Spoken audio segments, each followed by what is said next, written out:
Shalom bien-aimés dans le Seigneur, merci de nous avoir reçus encore une fois dans vos maisons, que le Seigneur vous bénisse et qu'il vous les rende.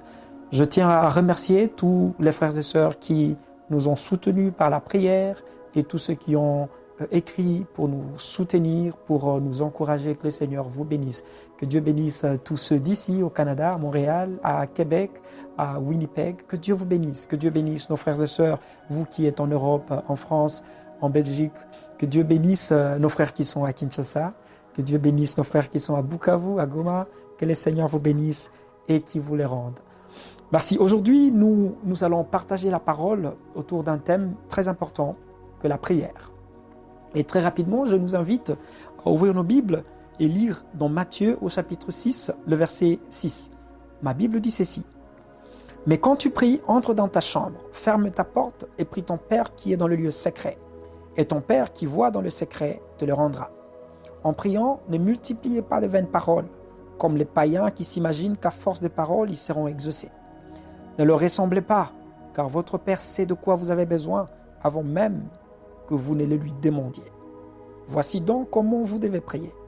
Notre Père qui es aux cieux, que ton nom soit sanctifié, que ton règne vienne, que ta volonté soit faite sur la terre comme au ciel. Donne-nous aujourd'hui notre pain quotidien. Pardonne-nous nos offenses, comme nous pardonnons aussi à ceux qui nous ont offensés. Ne nous induis pas en tentation, mais délivre-nous du malin, car c'est à toi qu'appartiennent, dans tous les siècles, le règne, la puissance et la gloire. Amen.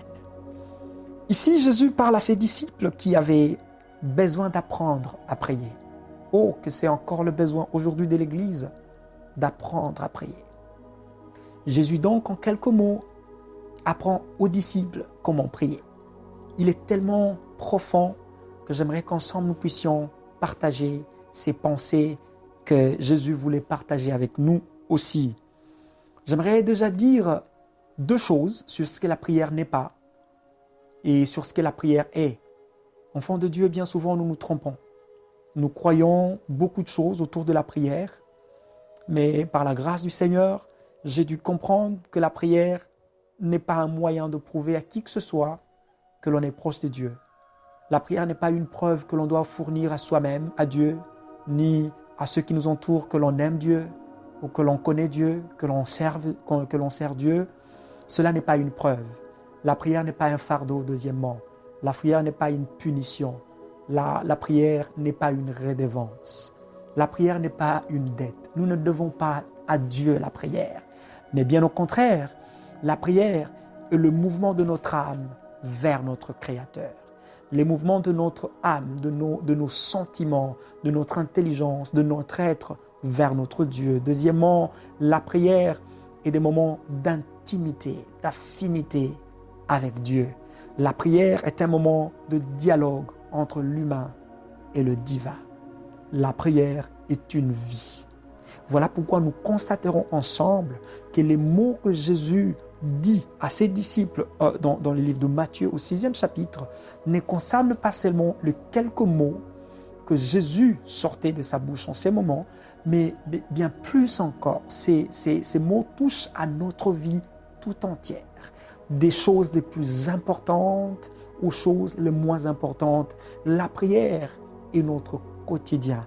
Et dans notre quotidien, nous devons apprendre à imprégner, à impliquer les paroles de Jésus dans Matthieu 6,6, dans chaque chose que nous faisons. C'est ici que j'ai compris le vrai sens du mot prier sans cesse. J'ai donc compris que prier sans cesse n'est pas de rester en train de répéter des mots à longueur de journée, mais plutôt avoir une attitude, un comportement, un mode de vie, un mode de pensée qui implique tous ces principes que Jésus dénote dans Matthieu 6 à partir du verset 6. Déjà, d'entrée de jeu, Jésus parle des préalables. Jésus dit, quand tu veux prier, entre dans ta chambre. En parlant de la chambre, Jésus ne parle pas de cette chambre géographiquement localisable. Jésus parle de notre fort intérieur. Jésus parle du fait que pour prier, l'homme doit se tenir à nu devant Dieu. Les moments de prière, c'est des moments où Dieu s'imprègne de notre être tout entier. Vous savez, bien souvent, nous nous approchons de Dieu pour prier en ne laissant pas Dieu prendre contrôle totalement d'un certain nombre d'endroits, des choses dans notre cœur. Comme si nous nous construisions des barrières autour de quoi Dieu ne peut pas pénétrer. Je sais que je suis triste et je ne peux pas partager ces moments de tristesse dans ma prière. Essayer de nous cacher devant Dieu, c'est échouer sa prière. Lorsque Dieu parle de la chambre d'un homme, enfant de Dieu, c'est le seul endroit où tu peux te tenir nu sans te gêner, sans te sentir en insécurité. Jésus veut donc qu'avant de prier, nous rentrions à l'intérieur de nous, que nous nous sentions dépouillés de tout, que nous nous sentions libres de nous approcher de lui, que nous nous sentions nus, ouverts dans l'intimité. Vous savez, enfants de Dieu, aujourd'hui, les chercheurs ont prouvé que la prière entre en jeu dans le système de la récompense. Le système de la récompense, c'est ce système qui déclenche un certain nombre d'hormones dans l'hormone du plaisir qui est la dopamine. Il est prouvé aujourd'hui que la prière enclenche la dopamine dans les cerveaux de l'homme. C'est-à-dire que lorsque un homme entre en prière, il déclenche l'hormone du plaisir. Il ressent exactement la même sensation que de personnes qui s'accouplent, qu'une personne qui se drogue, qu'une personne qui écoute de la musique. Et ce que je comprends par cette découverte, c'est qu'en réalité, lorsque Jésus dit « entre dans ta chambre », il veut simplement attirer notre attention sur le fait que la prière est simplement un moment d'intimité entre nous et l'époux. Et cela ne se fait pas à la place publique. Jésus nous invite à entrer dans notre fort intérieur pour partager des moments que seul lui et nous pouvons partager ensemble. Pas des moments où nous crions comme si nous partagions des moments de football ou des moments de concert ou de réjouissance publique, mais ces moments où toi et ton époux, toi et le Christ, vous vous partagez. Arrivé à ce stade, la dopamine se sécrète dans le cerveau. Tu commences à ressentir pendant tes moments de prière le même plaisir qu'un époux qui s'accouple avec son épouse. Et ça, c'est merveilleux. On se rend désormais compte que la prière n'est plus un fardeau. La prière est un moment de plaisir. Oh oui, je prie que la prière, que de moments de prière deviennent des moments de profonde intimité, deviennent des moments de bonheur, des moments de plaisir. Et ce que j'aime avec ça, c'est que la dopamine rend addictif. Je prie donc que des moments de prière soient des moments d'addiction, que l'Église d'aujourd'hui soit addictive à la prière, que la prière soit notre moment de plaisir. Puis Jésus dit, ferme ta porte. Il parle ici du fait que nous devons nous rendre imperméables à tout ce qui est dehors, à tout ce qui est susceptible de nous distraire, à ces sentiments que nous traversons, à ces difficultés que nous avons, à ces manques que nous avons, à cette maladie qui guette, à la mort qui est à la porte. Toutes ces choses qui sont susceptibles de briser le plaisir. Vous savez, lorsque des époux partagent des moments de plaisir, bien-aimés dans le Seigneur, souvent, on a même tendance à oublier, à ne pas sentir un téléphone qui vibre à côté, qui sonne à côté, ou un visiteur qui sonne à la porte, parce que c'est des moments qui sont tellement intenses. J'ai pris donc que le Saint-Esprit nous amène à vivre la prière comme ça, à être imperméable aux choses pendant que nous sommes en prière, pendant que nous partageons ces moments de plaisir avec Jésus. Puis enfin, Jésus attire notre attention sur le fait de ne pas multiplier les paroles vaines. Bien-aimés dans les Seigneurs, il est inutile de multiplier des paroles, de bavarder inutilement et d'être vide et creux. Une bonne prière vaut mieux qu'une longue prière. Prier pendant longtemps est une bonne chose, car je viens de vous le dire, c'est des moments d'intimité avec l'époux, mais il vaut mieux prier court, consistant, que prier lent et être vide et creux. Ensuite, Jésus continue et dit, voilà comment vous devez prier. Il commence et dit tout de suite, notre Père qui est aux cieux. J'aime ça. Pourquoi lorsqu'au verset 6, Jésus dit, quand tu veux prier, entre dans ta chambre. Au verset 9, il dit, voilà comment vous devez prier, et il dit notre Père. Jésus voulait simplement attirer notre attention que lorsque nous rentrons dans notre chambre, lorsque nous rentrons dans notre intérieur, nous y trouvons l'époux. Jésus dit, Je me tiens à la porte et je frappe. Si tu ouvres, j'entrerai. Alors Jésus nous attend à l'intérieur de la chambre. Lorsque nous prenons conscience de ceci et que nous entrons dans notre chambre, nous y trouvons l'époux. Et nous commençons cet exercice de parler à notre Père ensemble. Ainsi, nous avons le droit de dire « Notre Père ». Accompagné de l'époux, les choses changent. Je ne dis plus « Mon Père ». Je ne prie pas comme quelqu'un qui est seul, abandonné et qui s'apitoie à son triste sort, mais quelqu'un qui est accompagné de son époux et qui parle ensemble à leur Père. Et ensuite, il dit « Père ». Père fait allusion à la conscience de l'alliance que nous avons accompagnée de l'époux. Nous ne nous approchons pas du Père en étranger, mais nous nous approchons de lui en enfant de la maison. Il est dit dans la Bible, nous avons le droit, nous sommes devenus héritiers de Dieu, co-héritiers avec Christ. Nous avons donc conscience que lorsque nous nous approchons, nous ne nous approchons pas comme des étrangers qui n'ont pas de droit, nous nous approchons comme des enfants de la maison, des héritiers du Père, co-héritiers avec notre époux, et cela change notre façon de prier.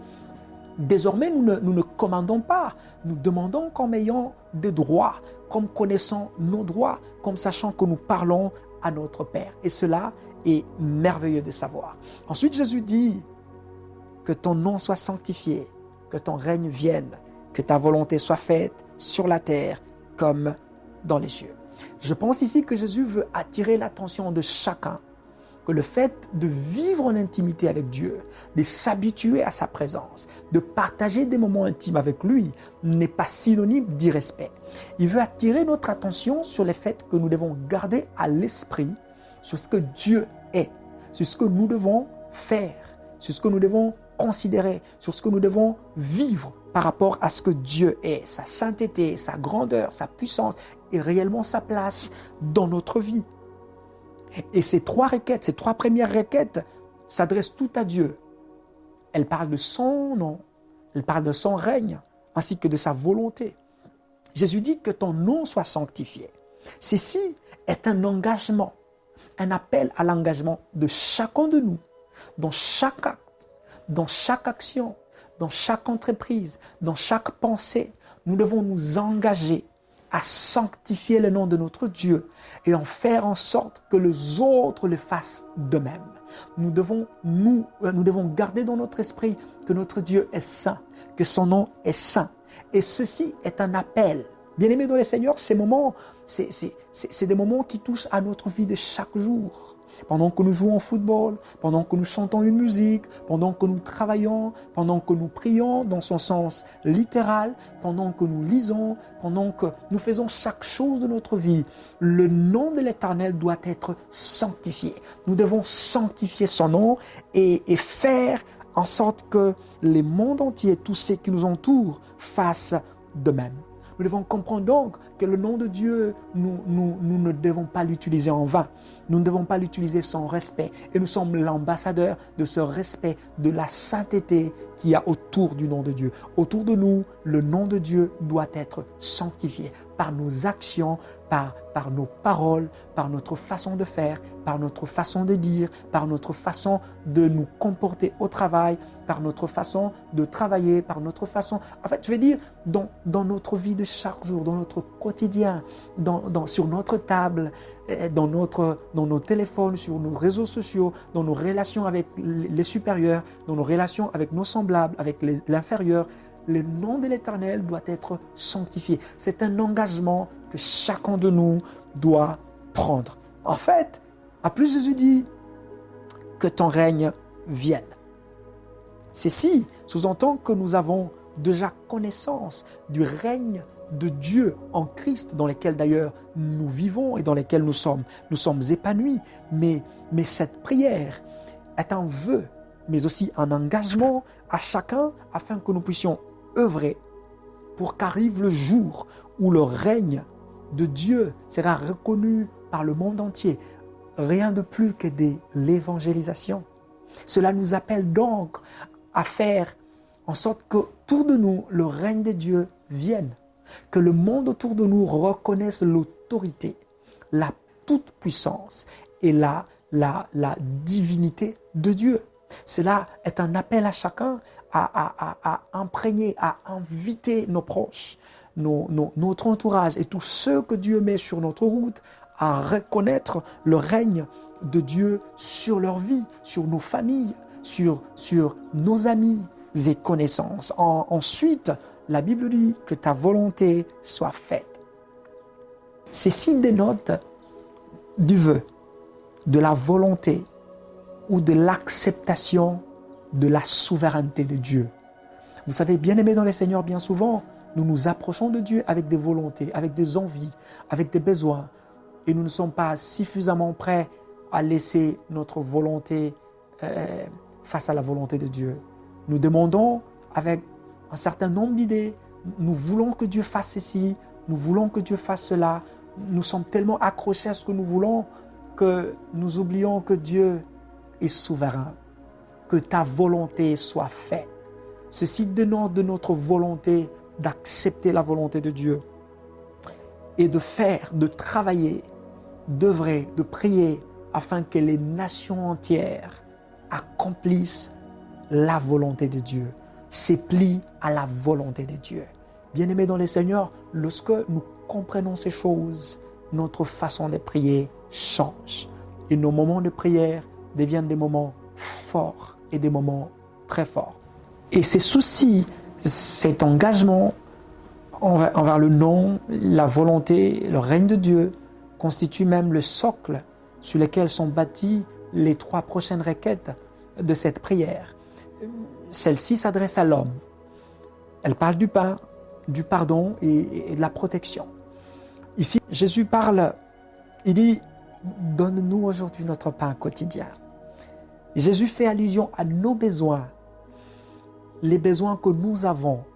Vous savez, bien aimés dans les Seigneurs, bien souvent nous nous approchons de Dieu pour demander, ne nous remettons pas entièrement à lui face à nos besoins. Nous attendons le soutien d'ailleurs. Nous croyons que le gouvernement peut aider, nous croyons que les médecins peuvent aider, nous croyons que tel peut aider, mais nous prions par formalité, nous ne nous en remettons pas à Dieu entièrement. Jésus veut nous attirer notre attention sur le fait que Dieu est celui qui donne. La Bible dit, enfant de Dieu, l'homme ne reçoit que ce qui lui a été donné par le ciel. L'homme ne reçoit que ce qui vient de Dieu. Dieu doit être le socle de notre foi, de notre espérance, le socle sur lequel nous basons notre attente et toutes nos attentes. Nous devons donc compter sur Dieu. Ceci est un appel à compter sur Dieu, que ce soit pour de grandes ou de petites choses. Nous devons apprendre à dire à notre être que Dieu est tout ce que nous avons. Nous devons compter sur lui. La Bible dit, pendant que les uns s'appuient sur leurs chars, d'autres sur leurs chevaux, nous implorons, invoquons le nom de l'Éternel. Car c'est sur lui que nous comptons. Vous savez, à force de vivre dans des pays développés où les gouvernements sont tellement ordonnés, nous avons tendance à ne plus assez compter sur Dieu. Nous savons que la sécurité, ce n'est pas l'affaire de Dieu. Le gouvernement s'en occupe. Le social, c'est le gouvernement qui s'en occupe. Nous en attendons de moins en moins à Dieu. Pourtant, Dieu doit être le centre de nos attentes. Aucun gouvernement ne pourra subvenir à tes besoins comme Dieu peut le faire. Aucun gouvernement ne pourra te sécuriser comme Dieu peut le faire.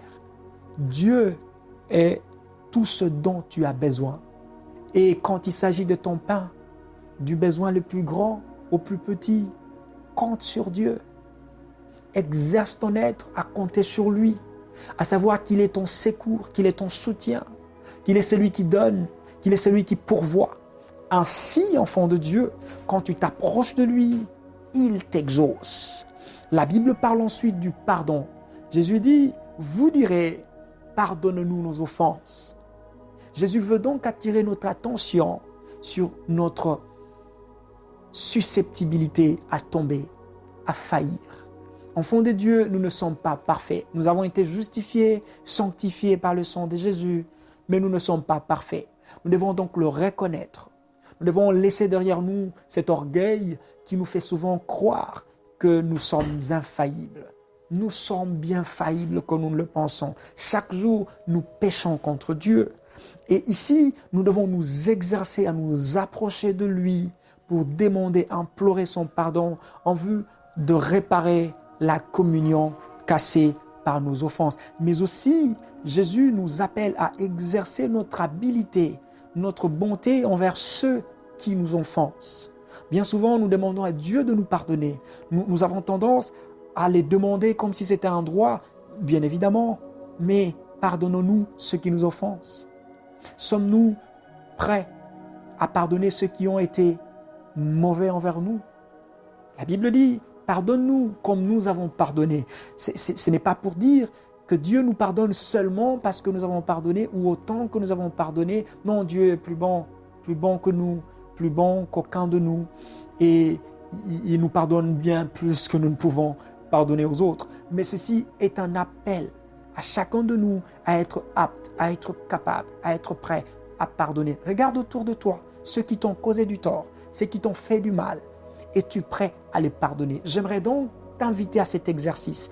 Pardonne tes frères, pardonne celui qui t'a fait du mal, pardonne celui qui t'a blessé, celui qui t'a trahi. Pardonne-le de la même manière que le Seigneur, ton Dieu, te pardonne. Et enfin, Jésus fait allusion à la protection. Il dit, épargne-nous, ne nous soumets pas, ne nous laisse pas tomber dans la tentation, mais délivre-nous. Enfant de Dieu, Jésus attire notre attention sur le fait que Dieu est notre rempart quand il s'agit de la sécurité. Il est celui qui nous rend capables de vaincre la tentation. Nous ne sommes pas capables de vaincre la tentation seuls. Nous devons donc garder à l'esprit et chaque jour que nous ne sommes pas ce que nous sommes grâce à nos efforts. Nous sommes ce que nous sommes grâce à lui. Paul dit, je puis tout par celui qui me fortifie. Nous devons donc nous approcher de notre Dieu chaque jour avec dans notre esprit cette humilité, cette conscience du fait que nous avons besoin qu'il nous rende forts, beaucoup plus forts chaque jour. Et devant la tentation, nous laisser à lui, remettre notre avenir, notre sort entre sa main et dire, Père, je ne puis sans toi. Je ne le ferai pas sans ton assistance. Je n'y arriverai pas sans ton aide. Soutiens-moi, aide-moi et délivre-moi. Lorsque tu t'approches de Dieu avec ces choses en esprit, lorsque tu exerces ton être à t'abandonner à Dieu pour être secouru, pour être sécurisé, pour être protégé, le Seigneur exauce ta prière. J'espère donc que nous avons ensemble appris ces choses et que nous allons les mettre en pratique. Ma prière est que le Seigneur nous apprenne à prier, que ces choses touchent notre parcours, notre vie de chaque jour, notre quotidien en vue d'être exaucés dans notre prière. Prochainement, nous parlerons donc de la prière exaucée, de ces ingrédients qui font que la prière soit exaucée et j'espère que le Seigneur parlera à nos esprits. Merci donc de nous avoir suivis. Que Dieu vous bénisse et qu'il vous bénisse abondamment. Je vous prie donc d'aimer et de partager. À la prochaine.